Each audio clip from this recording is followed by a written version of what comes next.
Zucchini fried egg. इसमें मैंने crush करके ज़ुकीनी, टमाटर, धनिया और हरी प्याज डाली है। बनाना शुरू कर देती तो याद आता है वीडियो भी बना लूँ। तो ये देखिए मैंने अब इनको मैं ना हल्का सा सौटे करके इसमें काली मिर्च, नमक और थोड़ी सी लाल मिर्च डालूँगी और फिर इसमें अंडे डाल के इसका मैं ज़ुकीनी क्या होता है वो खागीना बनाऊँगी इंशाल्लाह। तो ये मैं नमक डाल रही हूँ, आप भी अपना हस्बे ज़ायका डालिए। ये अंडा बनाने की भी अब एक आर्ट ही बन गया हुआ है। बड़ी बड़ी चीज़ें लोग डालते हैं। मैंने फ़र्स्ट टाइम ट्राई किया था ज़ुकीनी का, मुझे बड़ा अच्छा लगा था। तो बच्चों को बहुत पसंद आता है ये। अब मैं इसमें देखिए अंडे मैंने निकाल लिए करके ये इस तरह ये भुना भुना सा यकजान हो गया।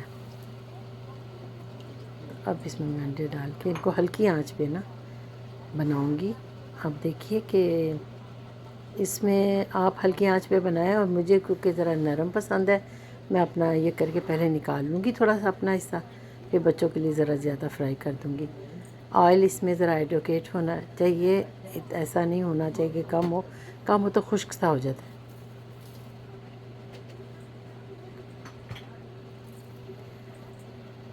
काफ़ी हद तक आप तेल डालिए और इसको ऐसे करके। और सर्दियाँ बड़े ज़ोरों शोर से जा रही हैं। यहाँ पे कनाडा में भी बर्फ़बारियों का इस वक्त सीज़न शुरू हो चुका है। आज तो 40 सेंटीमीटर स्नो का प्रेडिक्शन है।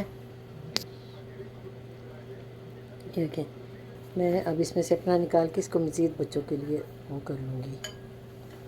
मैंने अलग से निकाल ली। मैं ज़्यादा नहीं खाती हूँ, बहुत कम ही खाती हूँ। इसके साथ पराठे हों, ब्रेड हो, आपको बहुत अच्छा लगेगा। तो उम्मीद है कि आप ही बना के देखेंगे ये कैसा है।